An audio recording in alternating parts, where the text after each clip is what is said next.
August 1967 in western Ohio.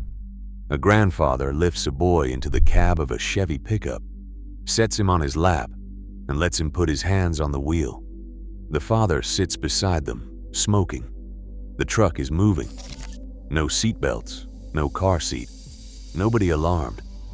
What that grandfather did not know was that 60 years later, 1 minute of ordinary driving would be a charge of child endangerment, reckless operation, and improper restraint of a minor.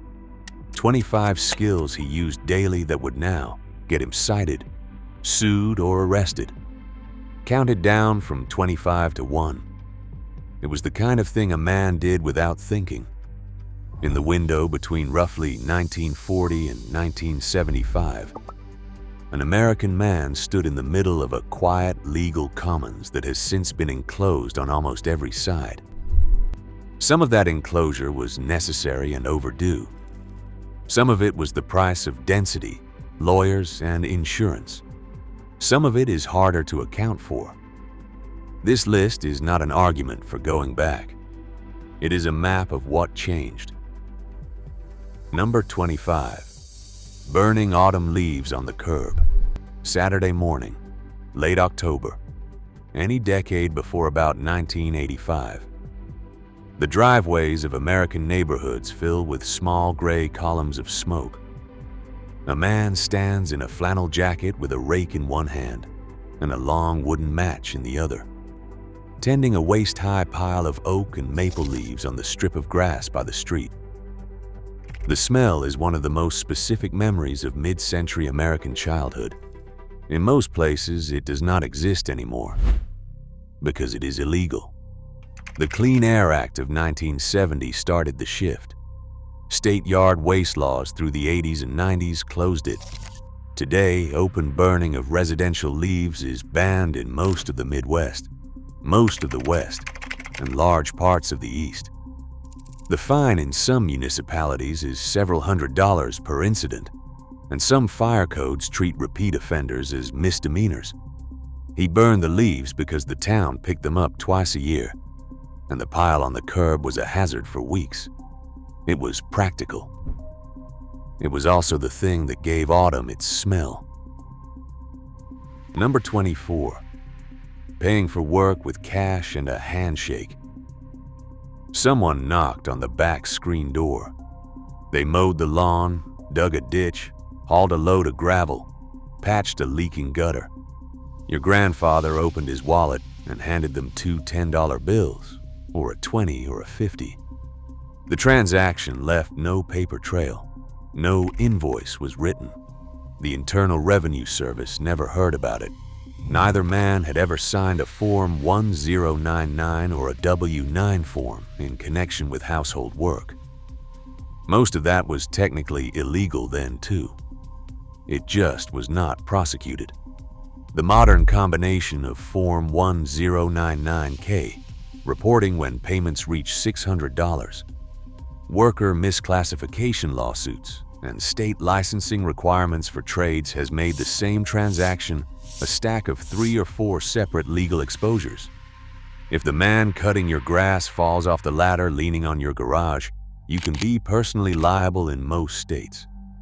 He paid in cash because everyone involved preferred it. That was the whole system. Number 23. Letting the kids ride in the bed of the pickup truck. A weekend trip to the lake. 3 boys in the back of a Ford F-100, sitting on the wheel wells, holding the side rails, the wind blowing their hair straight back. The adults in the cab. 45 miles per hour on a 2-lane road through Indiana or Tennessee or Oregon. Every father in town did it. Every boy remembers it. Today, riding in an open truck bed is illegal for minors in 31 states. In several others, it is a misdemeanor regardless of age. A serious injury in the bed is grounds for a child services case and a civil lawsuit. Insurance will not cover it. What killed the practice was not a federal law. It was hospital data. Unrestrained passengers in pickup beds died at many times the rate of passengers in the cab. The number got bad enough that one state at a time responded. Number 22. Turning kids loose from breakfast to streetlights. He handed you a sandwich, told you to be home for dinner, and closed the screen door behind you. You were 7. You were 9. You disappeared across 3 or 4 neighborhoods on a bicycle, built a fort in somebody's woods, walked a mile to a creek, and came home when the streetlights came on. The adults did not know where you were for 10 hours. Nobody called anyone. In 2014, a Maryland couple was investigated for child neglect because their 10-year-old and 6-year-old walked home from a park by themselves. Most states now have an ambiguous definition of supervisory neglect, and the ambiguity is the problem. The line moves from county to county and from caseworker to caseworker. The skill he used was reading his own child's readiness. The state now reserves that judgment for itself. Number 21. Siphoning gas with a length of garden hose. A neighbor's tractor runs dry in the middle of plowing. Your grandfather walks over with a plastic jug and 4 feet of clear vinyl hose, opens his own truck's gas cap, gets the flow started with one quick suck at the end of the hose, spits into the grass, and lets gravity do the rest. 3 gallons in about 90 seconds. Today, that move is a low-grade violation in several states under Environmental Protection Agency fuel vapor rules. And if the gas is not yours, a theft charge on top. New car fuel tanks have been redesigned with rollover valves and anti-siphon screens, specifically to prevent the practice. The skill has been engineered out of the machinery. Number 20. Free-ranging chickens behind the house. A small flock of Rhode Island Reds behind a half-height fence. Fresh eggs in a wire basket on the kitchen counter. Scraps from dinner tossed over the fence every night. This was not a farm. This was a regular house on a regular street in a town of 10,000 people. And the chickens were normal. Most American cities now prohibit backyard poultry, or permit only a small number of hens with no roosters, or require a permit that costs more than the chickens will ever lay in eggs. The zoning codes that drove them out were written in the post-war suburbanization push between roughly 1955 and 1975. The logic was neighbor complaints, not safety. That logic has held. In the last decade, urban chicken ordinances have swung back in some places. The trend is real but small. Number 19. Adding a room to the house with no permit and no inspector. A back porch became an enclosed sunroom. A basement became a bedroom. A garage became a workshop with its own wiring. He bought the lumber at the lumber yard, ran the circuit off the existing panel, nailed down the subfloor himself, and moved the family in. No permit, no city inspection, and no submitted plans. Every county in the country now requires permits for any structural or electrical work beyond basic repair. Some require permits for a new fence or a replacement water heater. The penalties for unpermitted work range from forced removal at the owner's expense to denial of a home sale until the work is legalized, which can cost $30,000 in retroactive inspections. He did it himself because the code was simpler. The town trusted him, and the work was within his competence. All 3 of those conditions have shifted. Number 18. The loaded shotgun behind the kitchen door. A Remington pump 12-gauge leaned in the corner where the wall met the doorframe. Shells in the magazine and safety on. A .22 caliber rifle sat on a rack in the mudroom. A revolver sat in the top drawer of the bedside table. Nothing was locked, and nothing was out of reach of a determined child. 26 states now have safe storage laws that criminalize leaving a loaded firearm accessible to a minor. Some make it a felony if a child gains access. Massachusetts, California, and New York treat unlocked storage around any minor as a charge, regardless of whether anything happens. Insurance companies use the same rules to deny claims. Prosecutors use them after accidents. He kept the gun there because it was a tool. The house was quiet, and his kids had been taught how to handle it. The current legal system does not accept training as a substitute for a lock. Number 17. Buying cold pills by the bottle. A sinus cold in February. A trip to the Rexall drugstore. A bottle of 48 Sudafed tablets on the open shelf, no questions.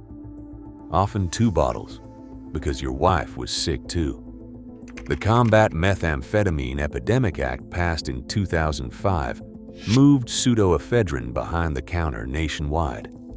You now sign a log, show identification, and are capped at about 7.5 grams per month, which is roughly 1 box at a time. Exceeding the monthly limit across multiple stores generates an alert and, in some states, a visit. The reason is clear. The practical effect is that a basic cold remedy now involves a federal database. He bought the bottle because it worked, and nobody had written the law yet. Number 16. Sending the neighbor's boy to the store with $5. Your grandfather needed a quart of milk and did not want to stop working. The 11-year-old from 2 houses down was in the yard. He got $5, a note, and instructions. He walked 7 blocks to the market, bought the milk, and brought back the change. In most states, this would now potentially violate child labor laws at 2 or 3 different levels. If something went wrong, a personal injury attorney could make a case against the adult who dispatched the minor. A shopkeeper who took money from an unaccompanied 11-year-old might be flagged. In some districts, the school is notified. The transaction itself still works. The legal scaffolding around it no longer does. Number 15. The roadside produce stand with a coffee can for change, a folding card table at the end of the driveway, a hand-painted sign that read, "Sweet corn, 50 cents a dozen." A coffee can partly full of quarters and dollar bills, left out on the table. The system worked on the assumption that the honest people outnumbered the others. They usually did. Cottage food laws, farm stand permits, sales tax registration, and local health codes now regulate what he was doing. A stand selling only whole, uncut, homegrown produce is still legal in most states without a license. Add a jar of jam or a loaf of bread, and the picture changes fast. Several states now require a permit even for the produce. The coffee can would survive most of that. The assumption behind the coffee can is what has changed. Number 14.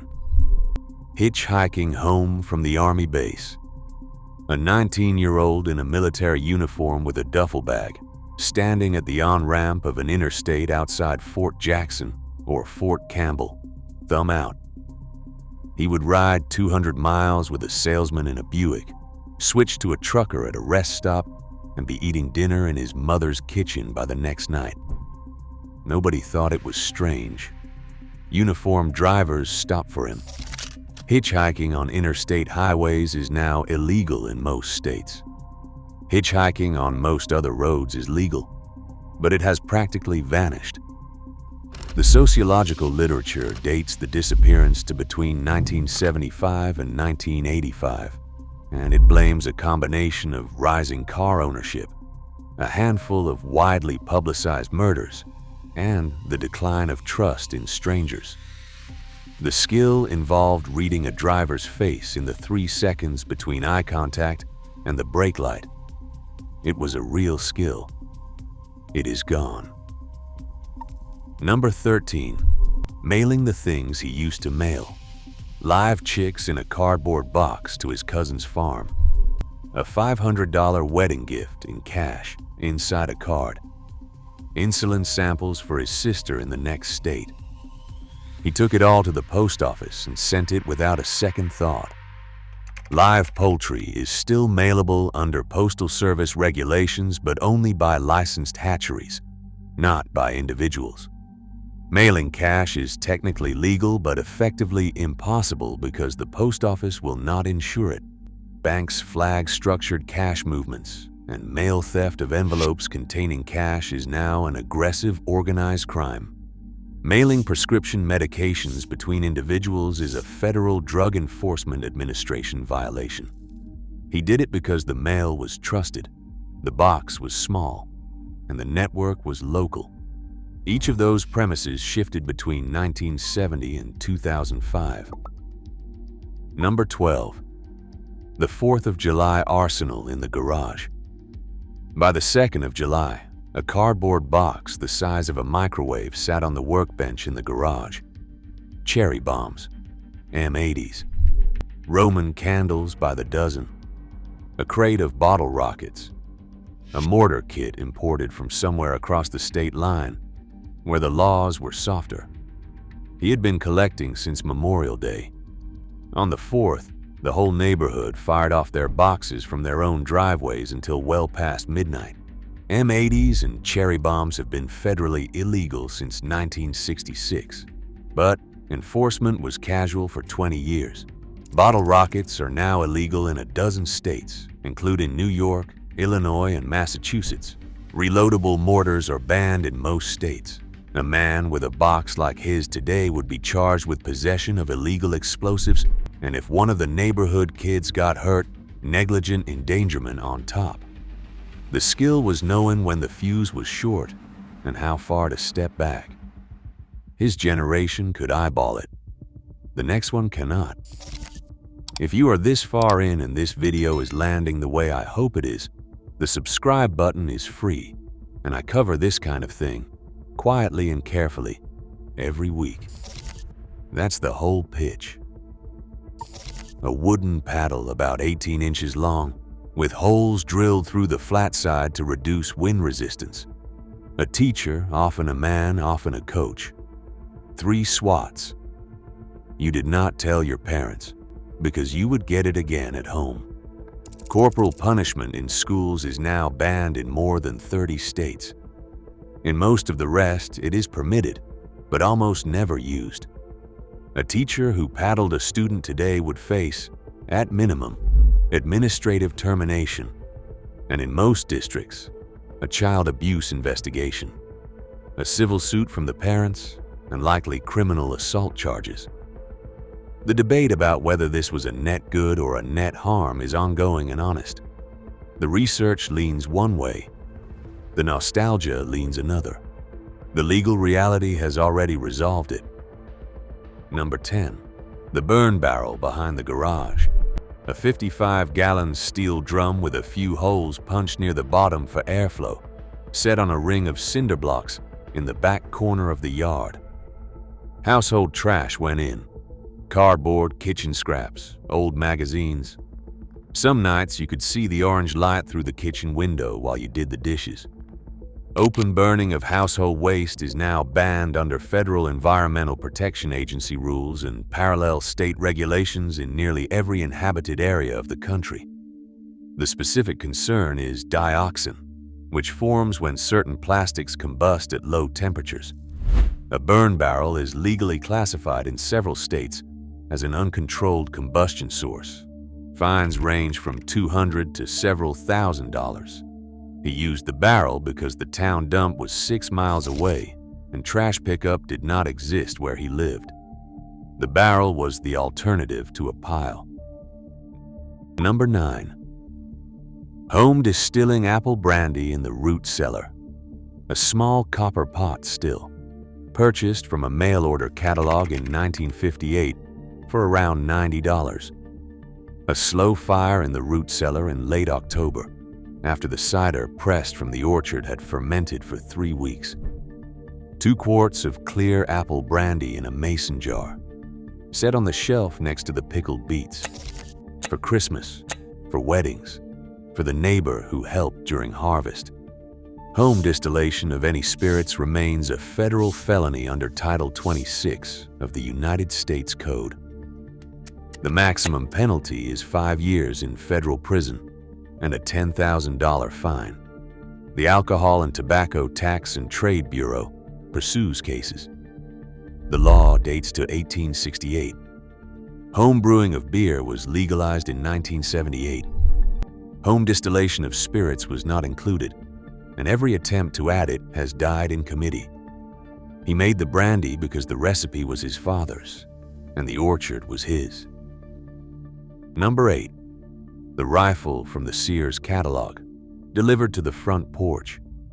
In the fall of 1962, a man in Illinois opened the Sears Christmas wish book to page 86, filled out an order form for a .22 caliber rifle for $12.95, mailed it with a check, and received the rifle in a brown paper package delivered by the United States Postal Service to his front porch 11 days later.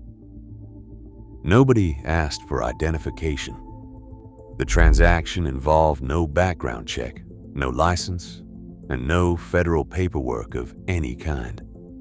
The Gun Control Act of 1968 ended it. Federal law now requires firearms to be shipped only between licensed dealers.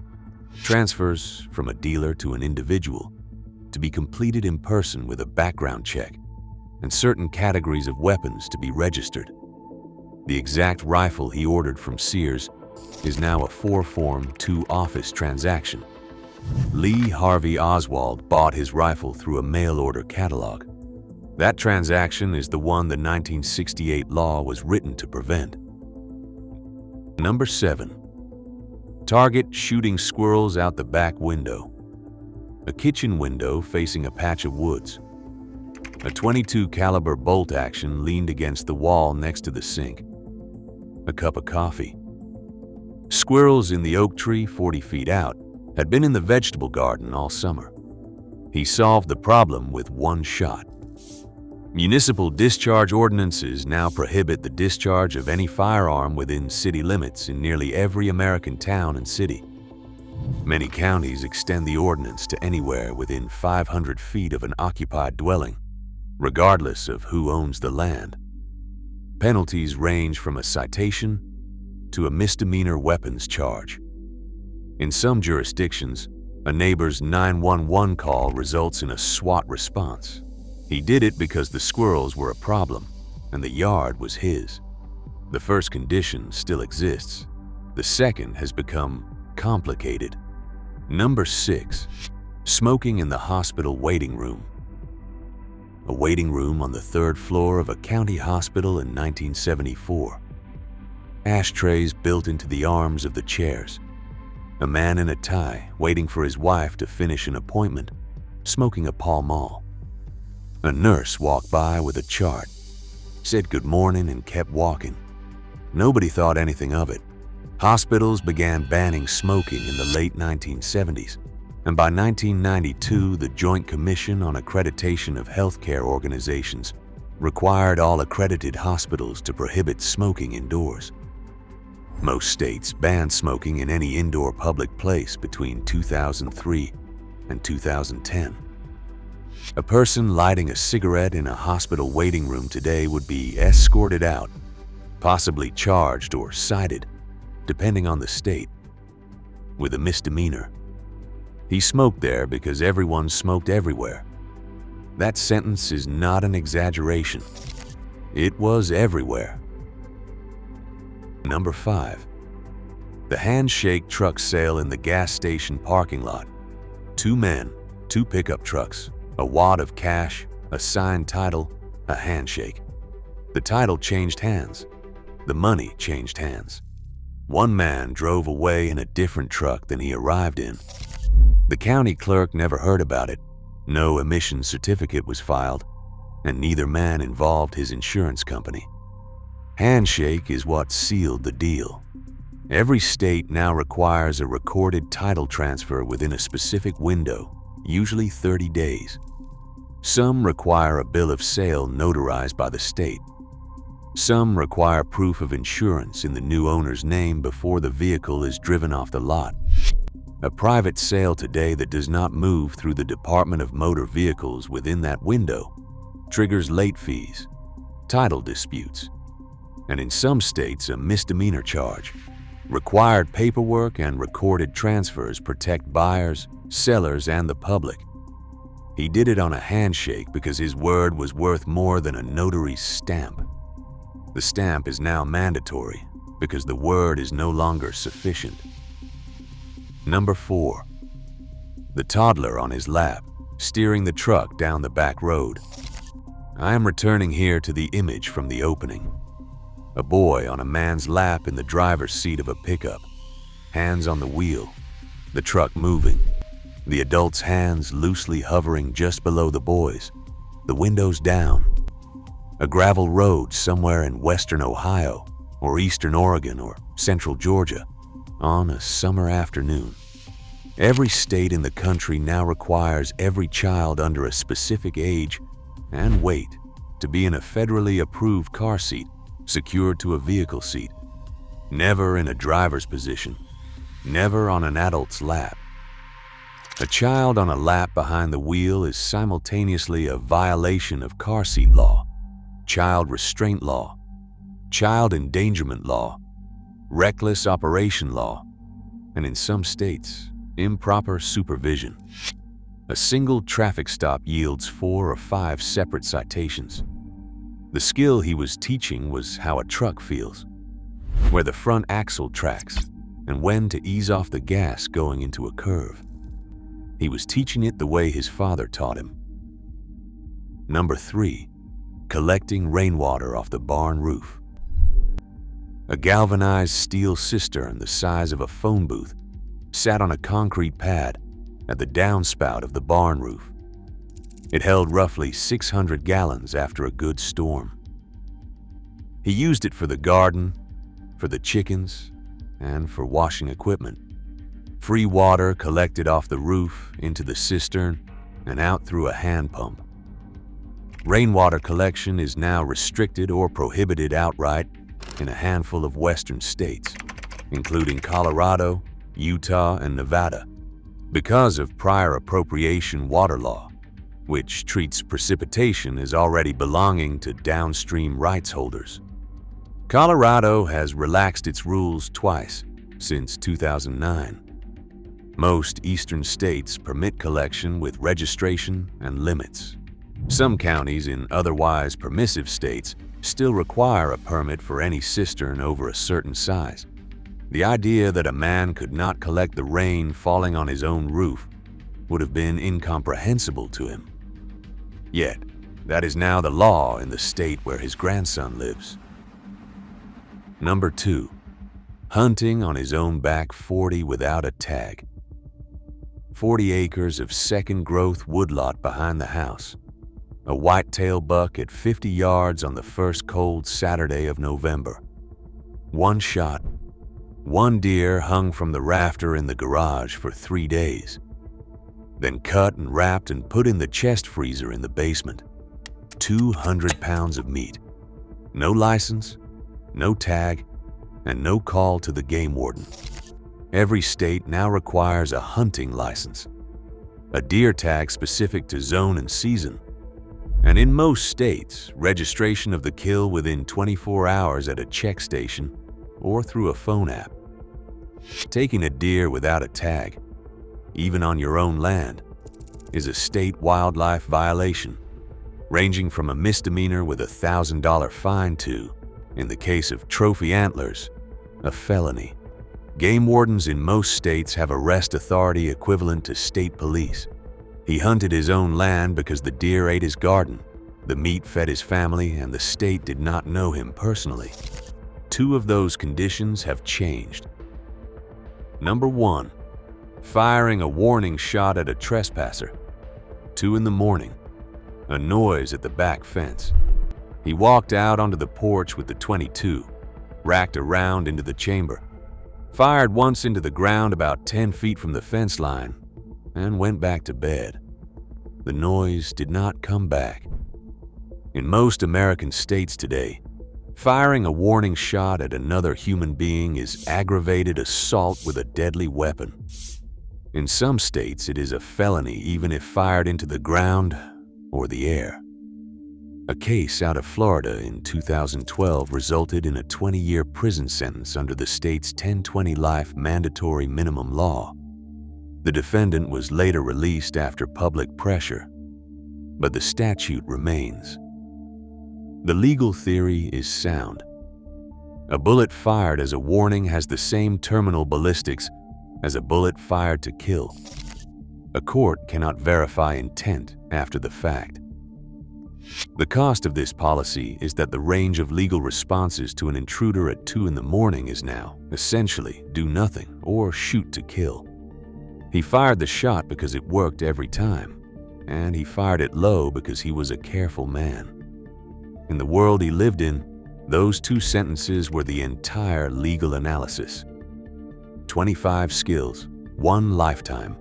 A man who was good at most of them, who did them without thinking, who would be unable to function in the current legal landscape without constant, anxious consultation of a phone.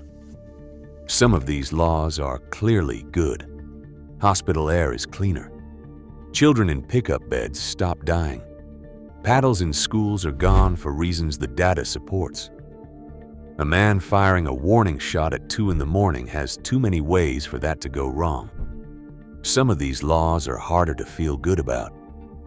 Rainwater off a roof, a garden stand with a coffee can, a cold pill, the brandy his grandfather made from his own apples.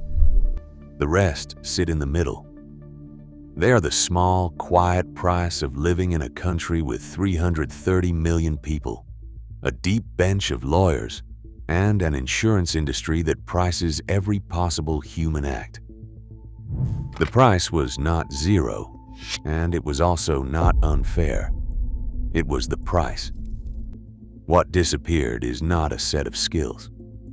It is the assumption behind the skills, which was that a man's own land, his own roof, his own truck, and his own judgment were the first unit of decision-making in his life. That assumption is now the last. If any of these hit close to something your own father or grandfather did, I would read the comments. The point of a list like this is not the score. It is the inventory. Knowing what we used to do and what we no longer can is how a generation figures out what kind of country it actually lives in. Next week I am doing the inverse list. 20 things your grandfather could not do that you now can without thinking. That video drops Thursday. I will see you there.